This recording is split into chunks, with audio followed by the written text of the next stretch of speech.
Bonsoir à toutes et à tous, bienvenue dans 85 Chrono, l'émission du jeudi. Et à mes côtés, comme chaque jeudi, Alexandre Lenaour. Bonsoir Alexandre. Bonsoir Alex. Vous allez notamment nous présenter les rendez-vous sportifs du week-end. Vous avez également réalisé un entretien, comme chaque semaine, avec Yoray Oselka, l'entraîneur du Hogli, le hockey glace lyonnais. Deux invités avec nous ce soir. On reçoit Damien Augereau, bonsoir. Bonsoir. Président et joueur du Racathlon lyonnais, qui organise son 6e tournoi national ce week-end. Tournoi que vous allez pouvoir suivre en partie en direct sur l'antenne de TV Vendée. Et à vos côtés, Damien, on reçoit Emmanuel Labbé, bonsoir. Bonsoir.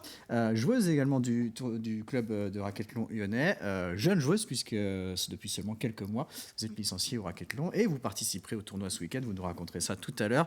Mais on va commencer cette émission avec une info voile, une info Vendée Globe, suite et fin de l'affaire de triche présumée sur le Vendée Globe 2020-2021. Pour rappel, un mail anonyme avec des captures d'écran de téléphone avait été transmis à la Fédération de voile et à plusieurs médias. On y voyait des échanges entre Clarisse Kremer, alors en course lors du dernier Vendée Globe, et son mari Tanguy Le Turquet à terre. Des échanges portant sur la météo, les conditions de mer et des choix à prendre pour la navigatrice. Un jury international a alors été saisi par l'organisation du Vendée Globe pour statuer sur un éventuel routage météo interdit par le règlement.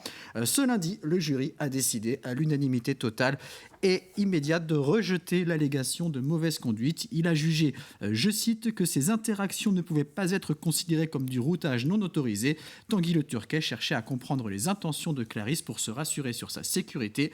Le jury est convaincu qu'il n'y a eu aucune mauvaise conduite. Fin de citation. Une décision qui ne peut pas faire l'objet d'un appel. Le dossier est donc clos. Clarisse Kremer, tout comme Tanguy Le Turquet, reste donc dans la course à la qualification pour le 10e Vendée Globe qui s'élancera le 10 novembre prochain. Et donc ce week-end, au Terre-Noire, à La Roche-sur-Yon, 6e édition du tournoi national de Racathlon, du Racathlon lyonnais, donc club présidé par vous, Damien, mais vous êtes également joueur, vous allez jouer ce week-end, j'imagine ? Oui, je vais participer au tournoi. Comme tous les ans, j'essaye de faire le simple et le double. C'est compliqué de jouer et d'organiser, mais j'ai beaucoup de bénévoles qui vont m'aider à gérer pendant que je joue, et ça marche très bien généralement.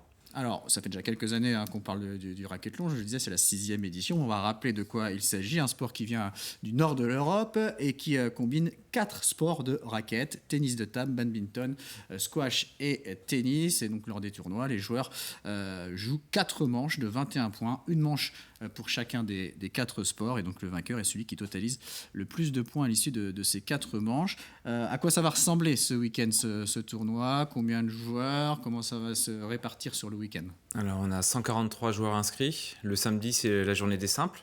Donc, on a 5 tableaux avec, chez les hommes, A, B, C, D, E. Les plus forts jouent dans les tableaux A et les amateurs et loisirs jouent dans les tableaux un petit peu B, C ou D. En fonction de son niveau, on choisit son tableau adapté. Et le dimanche, on va avoir la journée des doubles, donc double homme, double dame, double mixte et les jeunes. Aussi, on a les juniors. Et le samedi, on a aussi les vétérans et les dames. Et donc, je le disais, vous pourrez suivre sur TV Vendée en direct la finale homme simple. Donc ça sera le samedi à partir de 18h45. C'est une première, je crois, en France, Damien ? Oui, c'est la première fois qu'on va pouvoir suivre à la télé du racathlon. On pouvait suivre quelques matchs parfois en streaming, mais là, on va avoir un direct commenté qui passera donc sur votre antenne. Et c'est pour ça qu'on est fiers de ça. Et ça a déjà arrivé au niveau international, par exemple une finale de championnat du monde qui était diffusée en Autriche, mais en France, jamais. Emmanuel, alors vous allez peut-être vous présenter un petit peu pendant votre parcours. Vous avez débuté tout récemment le Racathlon. Oui, tout à fait. Donc j'ai commencé en septembre. Donc j'essaye de suivre les entraînements assez assidûment chaque semaine. Et donc c'est mon tout premier tournoi donc de Racathlon en simple et en double. Alors voilà. Comment vous êtes arrivé à vous lancer dans ce sport ? Est-ce que vous pratiquiez peut-être un des 4 sports de raquettes auparavant ? Oui, alors quand j'étais plus jeune, j'ai fait quelques années de tennis. Mais voilà, c'était vraiment durant ma petite enfance. Et donc en fait, là, c'est vraiment une reprise directe des 4 sports. Mais voilà, c'est vrai que le racathlon, c'est vraiment accessible à tous, en fait. Enfin, je pense que c'est un sport qui est assez intéressant pour ça. Et ça permet aussi de diversifier, en fait, l'approche des sports de raquettes. Et puis ça m'a permis aussi de découvrir le squash, qui était un sport que j'ai jamais pratiqué auparavant. Et donc pour lequel je me découvre des affinités, disons. On continue bien sûr à parler racquethlon tout au long de cette émission, mais on va vous donner une petite info basket maintenant avec notamment le championnat de National 1 masculine. Vous en parlerez dans quelques instants à Alexandre dans l'agenda. Ça sera la reprise du championnat de N1 ce week-end avec la deuxième phase pour les Sables d'Olonne et pour Chaland. Une reprise à laquelle ne participera pas le joueur chalandais Patrick Clérance en raison notamment d'une suspension provoquée par 3 sanctions techniques. Mais au-delà de cette suspension, le club de Chaland a signifié une mise à pied conservatoire à l'encontre du joueur à la suite d'une altercation avec l'un de ses coéquipiers lors du match face à Vitré le 16 février dernier. Une mise à pied temporaire qui pourrait devenir définitive, mais la décision n'a pas encore été prise par les dirigeants du VCB. On poursuit avec les premiers rendez-vous du week-end, Alexandre. Et les premiers rendez-vous du week-end nous emmènent sur les terrains de football. D'abord avec la 18e journée de National 2. À domicile, tout d'abord, samedi soir, les Herbiers accueillent la réserve du SCO d'Angers. Le VHF pourrait retrouver la première place en cas de victoire. Mais attention, en déplacement sur la pelouse du Paris 13 Atlético, La Roche-VF peut aussi préserver son fauteuil de leader en cas de victoire. On descend d'un étage en National 3. Double derby au programme de la 18e journée samedi. 2 équipes en forme se retrouvent au stade Emmanuel Murzeau. Fontenay-le-Comte, 6e, reçoit le Vendée Poire et Foot, dauphin du groupe. Dans le même temps, Chaland 8e jouera face à la Châtaigneraie, un point d'écart entre les deux formations, un duel qui va compter dans la lutte pour le maintien. À l'extérieur, enfin, un match entre 2 équipes aux dynamiques antagonistes. Les Sables FC Auxerre l'an dernier se rend chez le leader, la réserve du FC Nantes. Plusieurs rendez-vous de basket au menu de ce week-end. La seconde phase de National 1 masculine est lancée. Vous l'avez dit Aurélien, pour nos 2 clubs vendéens engagés à cet échelon.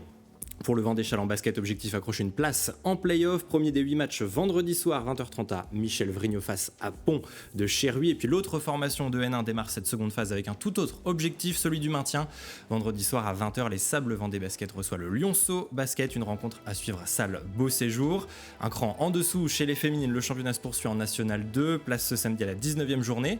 Les espoirs de la Roche-sur-Yon Vendée Basket 11e accueillent leurs homologues angevines 9e. Match lancé à 17h15 à l'Halle des Sports des Oudéry.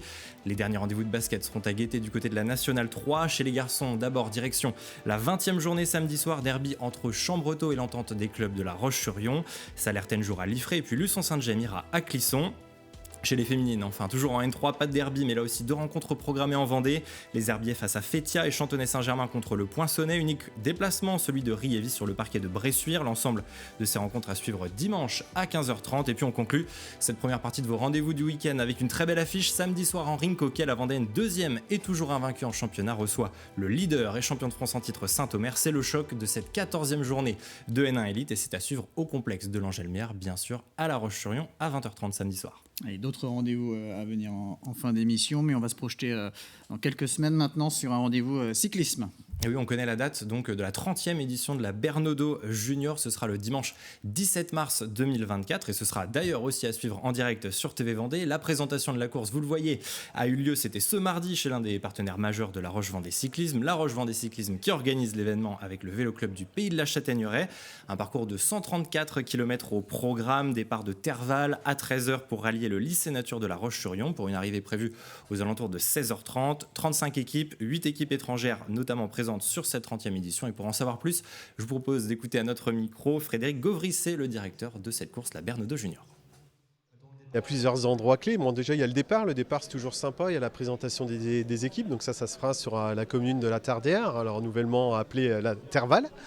Et puis, une fois qu'on part de Terval, il y a des points clés comme à Chantonnay, comme la côte du Fiteau, où il y aura le premier grimpeur, le village de Langue, deuxième grimpeur. Il y a ces points chauds et puis il y aura aussi un point important pour moi, aussi, c'est la côte des Noyers avant le circuit final. Et le circuit final qui sera à La Roche-sur-Yon, au lycée Nature. Alors, c'est un parcours vallonné, hein. Les équipes belges qui viennent chaque année aiment bien dire que c'est un peu leur Liège-Bastogne-Liège junior.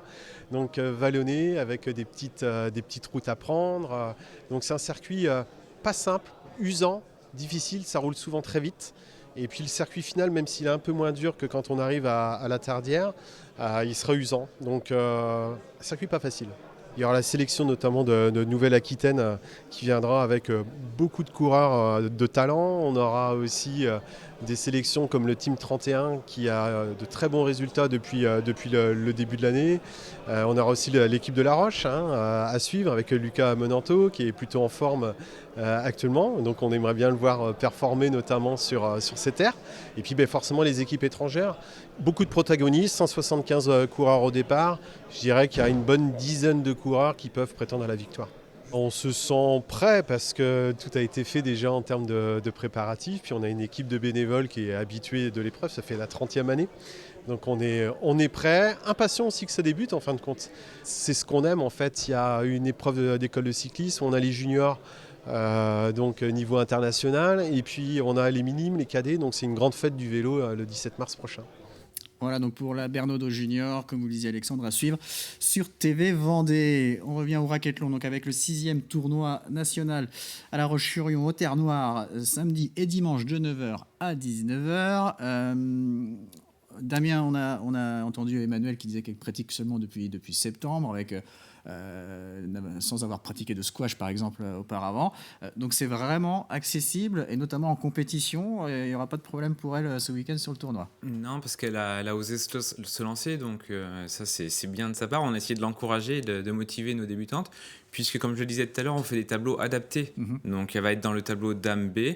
C'est une dizaine de joueuses qui sont débutantes quasiment dans les sports, et elles vont pouvoir se retrouver et prendre beaucoup de plaisir et un petit peu aussi de compétition dans ce tableau-là. Et tous les ans, on a des joueuses qui ne pratiquent pas beaucoup les sports de raquettes, mais qui aiment, et qui aiment se retrouver sur le tournoi ou qui aiment pratiquer le racquethlon et qui jouent dans le tableau B.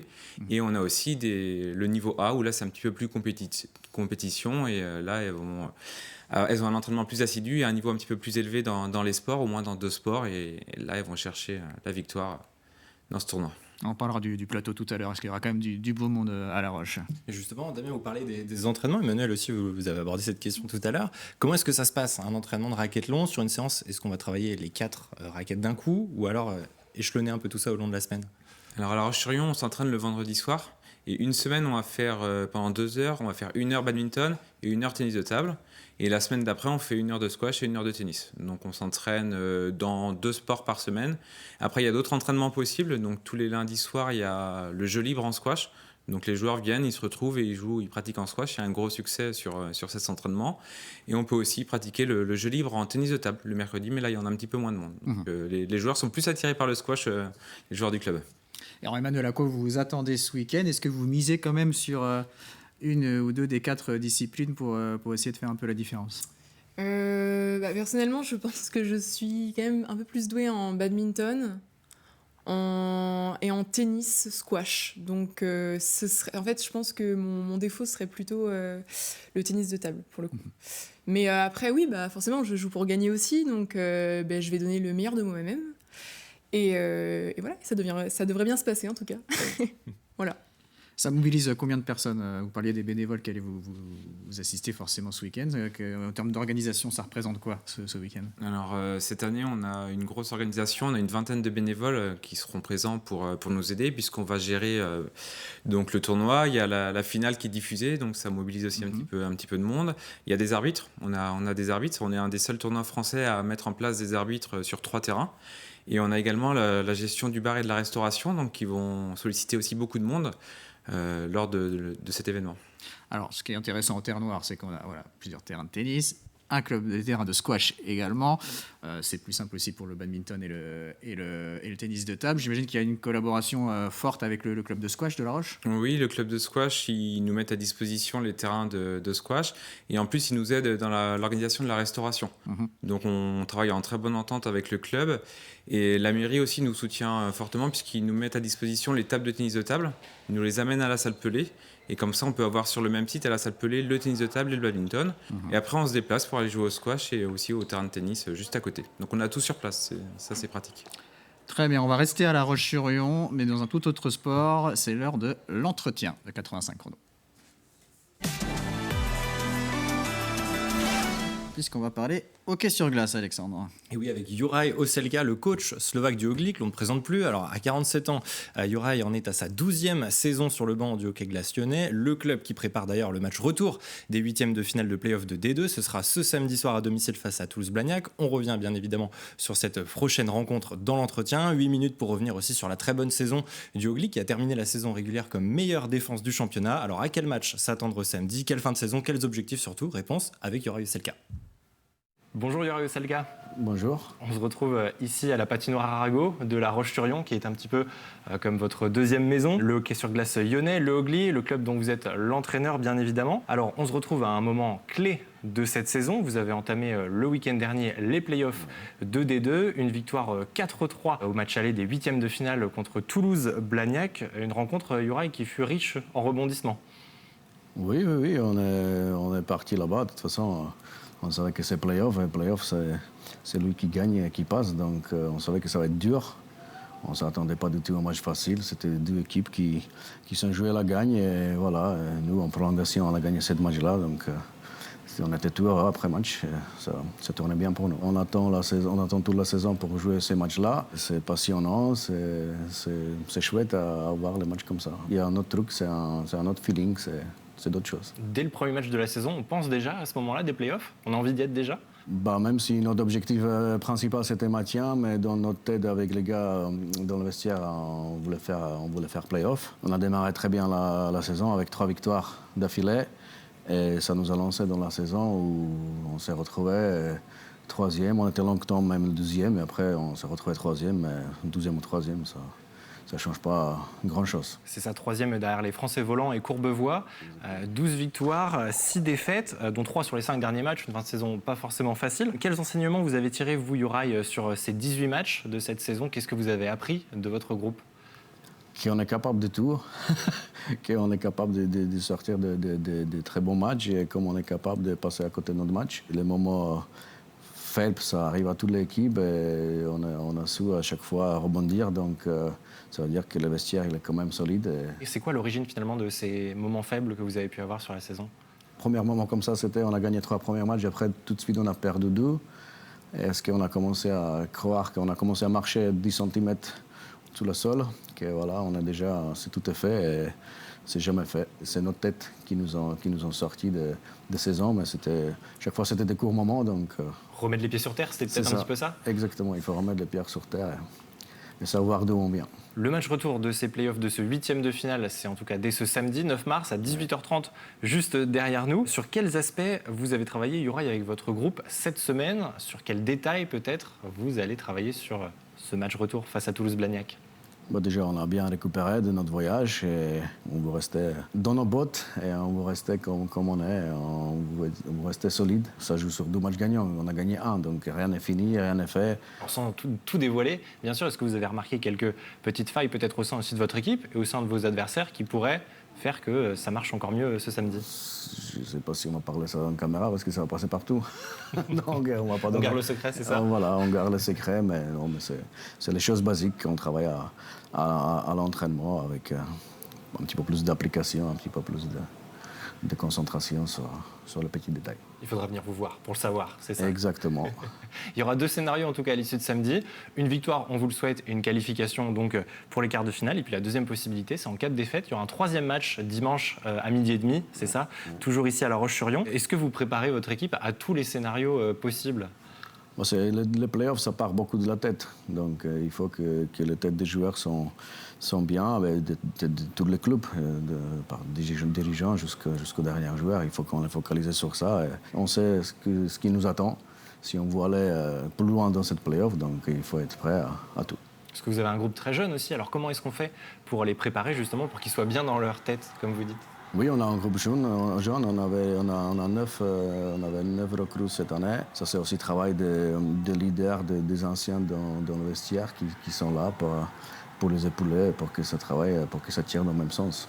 En tout cas, ces playoffs vont se poursuivre jusqu'à la mi-avril. Si vous arrivez au bout, quart de finale, demi-finale et puis finale, jusqu'où le Hockey peut-il espérer aller? Ou peut-être, pour le dire autrement, c'est quoi finalement l'objectif du club dans ces playoffs? Écoutez, on n'a pas couteau sous la gorge. Si ça se faisait comme ça, si c'est passé comme c'est passé maintenant, on a signé tous avant la saison que ça va être comme ça. Et on prend plaisir et on va au maximum où on peut y aller. Il n'y a pas de limite. S'amuser, de prendre plaisir et de travailler parce qu'on a le potentiel. Donc maintenant, il faut exploiter. On le rappelle aussi, le vainqueur des playoffs est promu en D1, le finaliste aussi. Il y a potentiellement une 3e place à aller chercher avec un barrage face au 14e de D1. Diriez-vous peut-être que le Ogli, Juraï, comme d'autres clubs comme les Français Volants, le HCMP ou Villard de Lans, est aussi un candidat à la montée en D1? Voilà, c'est encore très très loin à penser à tout ça. Tous les sportifs qui font la compétition, si tu fais une compétition, si tu es un compétiteur, mais forcément tu veux gagner des titres, tu veux aller plus loin. Et on peut le faire, mais on peut le faire et le faire, c'est d'autres choses. Ça fait partie de derrière la tête qu'il y a tout le monde qui a ça. Juraï, cette année 2024, elle marque aussi un anniversaire pour vous. Alors vous ne le savez peut-être pas, mais ça fait 20 ans que vous avez disputé votre premier match avec le Ogli. C'était en 2004. Est-ce que toute votre expérience de joueur ici sert encore sur le banc à des moments comme celui qu'on va avoir samedi soir à la patinoire? Je ne savais pas. Je ne savais pas que c'est déjà 20 ans.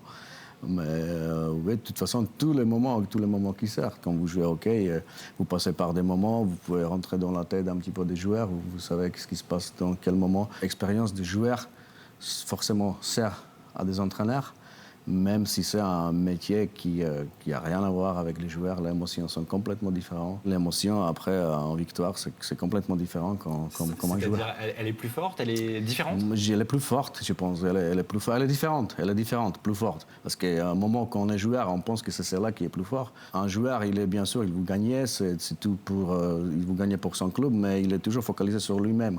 En tant qu'un coach, vous avez toute une équipe et si vous gagnez, en fait, vous partez, votre émotion elle est plus forte parce que vous la partagez avec tout le monde. Et c'est la même chose dans les défaites. C'est les défaites qui passent beaucoup plus mal. Ça fait partie de ce métier-là et ça fait aussi pourquoi on l'aime. Juraï, c'est aussi votre 12e saison en tant que coach de cette équipe du Ogli. Vous avez toujours la même passion avant de venir à l'entraînement, avant de commencer un match. Ça n'a pas changé? Non, ça n'a pas changé. Ça a changé, bien sûr, comme j'ai dit, en tant que joueur et entraîneur, c'est pas la même chose. Mais non, mais j'ai autant de plaisir d'aller à la patinoire. J'ai grandi à la patinoire quand j'étais encore en Slovaquie. Et là, j'ai la chance, là, j'ai l'occasion d'être sous la glace encore. Donc forcément, l'idée d'une 13e saison ne vous déplaît pas? Continuez encore ici, bien sûr.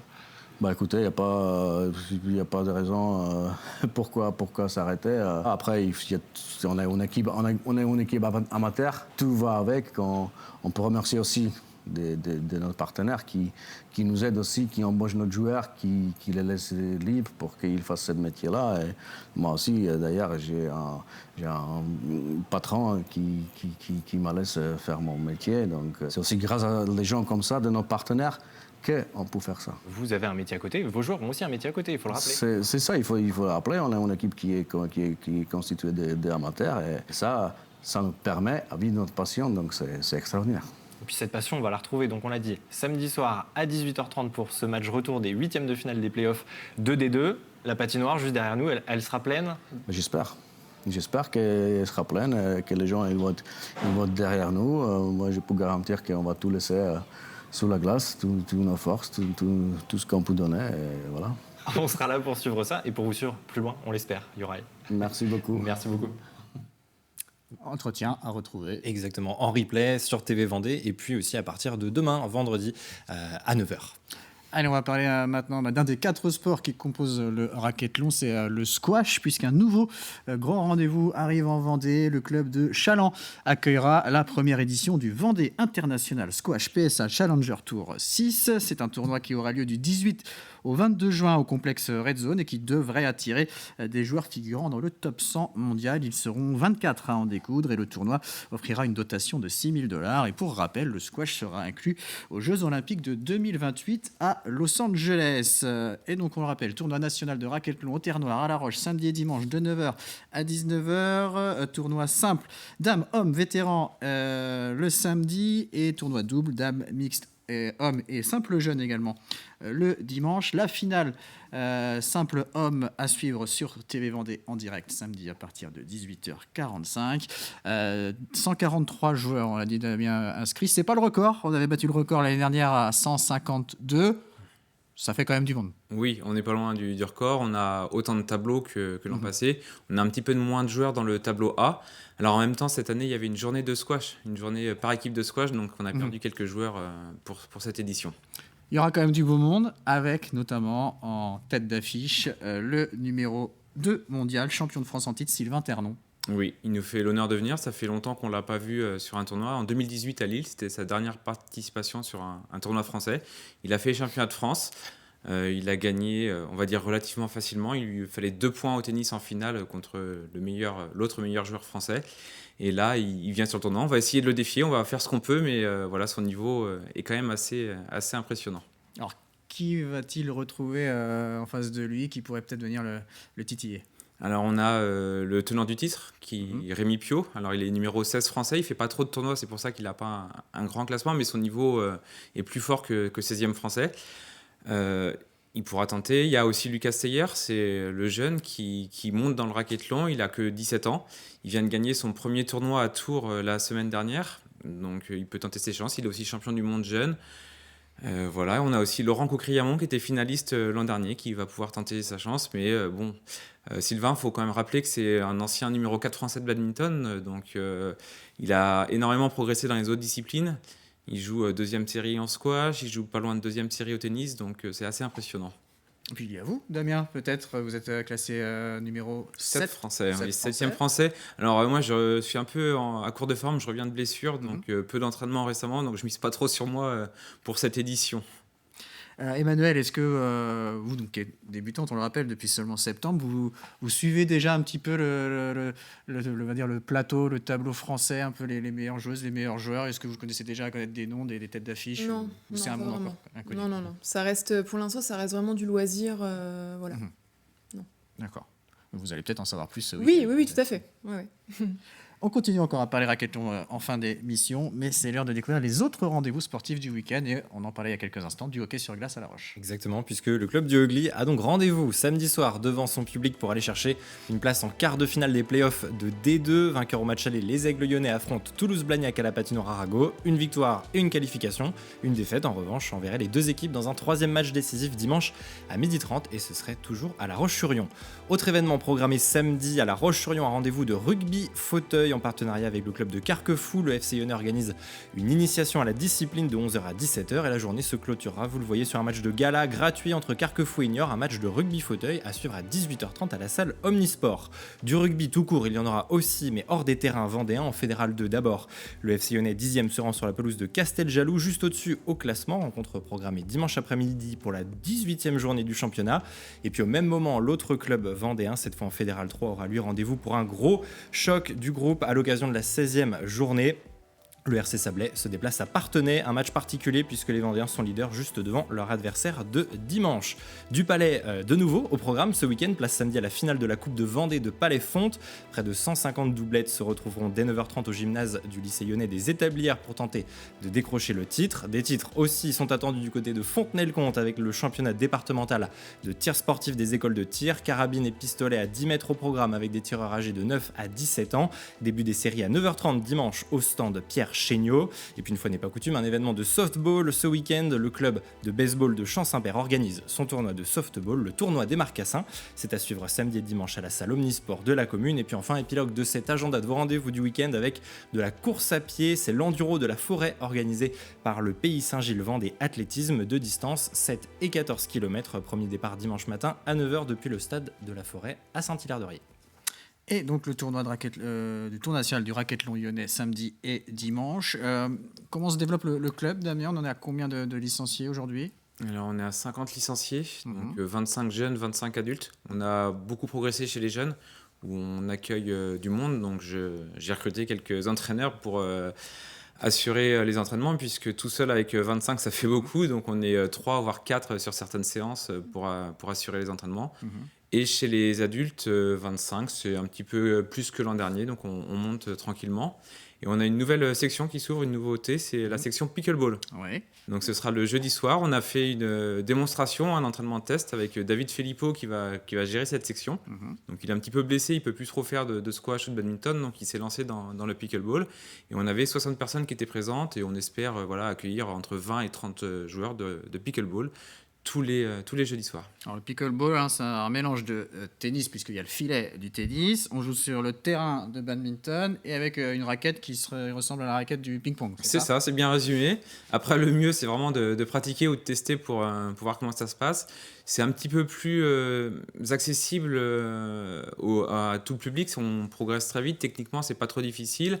Au niveau déplacement, c'est pas trop intense puisqu'on joue en double sur le terrain de badminton. Donc, c'est pour ça qu'on a eu pas mal de personnes qui adorent les sports de raquette, mais qui physiquement ont un petit peu de mal à pratiquer, qui ont rejoint la section pickleball. Moi, j'ai une petite question pour Emmanuel, puisque vous commencez du coup le racquethlon cette année. Qu'est-ce qui est le plus difficile au début? C'est quoi? Parce que par exemple, les manches des raquettes sont différents, la taille des tamis aussi. Évidemment, les prises sont complètement différentes du tennis de table au badminton, au tennis. Comment est-ce qu'on fait pour apprendre tout ça en très peu de temps, puisqu'on pratique tous les sports assez serrés finalement? Oui. Alors déjà, on a de bons coachs.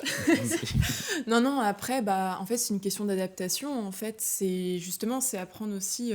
dans mon cas, ça va être apprendre aussi à gérer sa force, réussir à bien cadrer. Et c'est vrai que le fait de changer de raquette, ça facilite pas forcément la chose.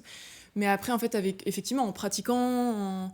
comme le disait Damien tout à l'heure, chaque semaine, il y a une succession de sports différents. Enfin, on alterne ça de manière hebdomadaire. Et puis non, c'est vraiment une question d'adaptation, en fait. Et avec le temps, on apprend à gérer, à se canaliser, à gérer sa force. Et puis, on y arrive. Et sur lequel vous avez fait le plus de progrès alors, depuis le début? Je pense que c'est le squash. Ouais, je pense que c'est le squash. Ça a été une découverte et oui, franchement, je pense que plus ça va et plus je m'améliore. Et voilà. Et ça fera que continuer en ce sens, je l'espère. On espère, oui. Alors, est-ce que le racquethlon arrive à se féminiser? Parce qu'il me semble que l'année dernière, on en avait parlé, c'était essentiellement des hommes qui composaient les licenciés. Bon, voilà, Emmanuel, nouvelle joueuse. Mais est-ce que le racquethlon arrive à attirer un peu plus de joueuses? Alors, c'est toujours compliqué au niveau des joueuses, des féminines. Cette année, dans le club, on a 3 féminines chez les adultes, donc, dont Emmanuel. Chez les jeunes, c'est plus mixé. On a presque autant de garçons que de filles, avec peut-être une dominance quand même un peu plus de garçons. Donc, et puis on le voit dans le nombre d'inscrits sur le tournoi. Par exemple, le samedi, on a une vingtaine de filles pour une centaine de garçons. Donc il y a encore beaucoup plus de garçons. Mais c'est quand même pas mal d'avoir une vingtaine de joueuses sur notre tournoi. Et on a un tableau double dame. Donc ça, c'est aussi rare. On a 4 paires de double dames qui vont s'affronter dimanche. Très bien. Allez, on va terminer cette émission comme d'habitude avec le quiz. Alexandre, vous avez préparé des questions pour nos invités. Pour moi aussi, exceptionnellement, je vais jouer. On change les habitudes. On va changer un peu les habitudes. Bon, j'en garantis rien, mais alors, question sur le racquethlon, sur le tennis. Question sur les 4 sports qui sont composent de la racquethlon. On va les prendre individuellement, un petit peu pêle-mêle.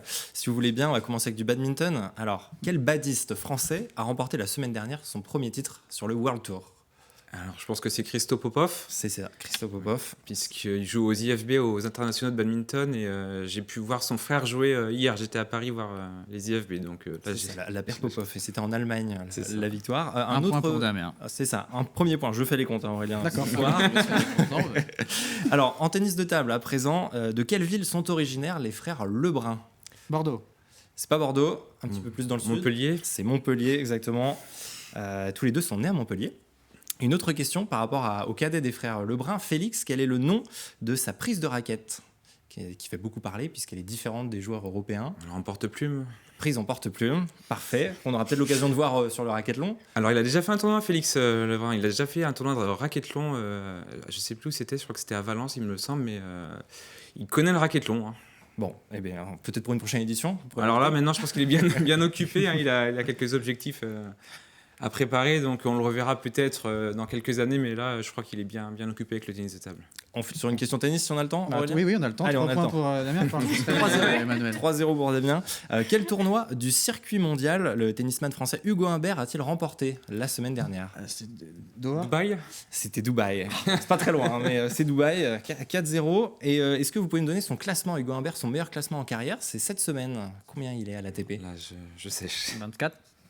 16e, bas. non. Emmanuel, peut-être? Un peu. Aucune idée. 14e. Bon, pas de point là-dessus.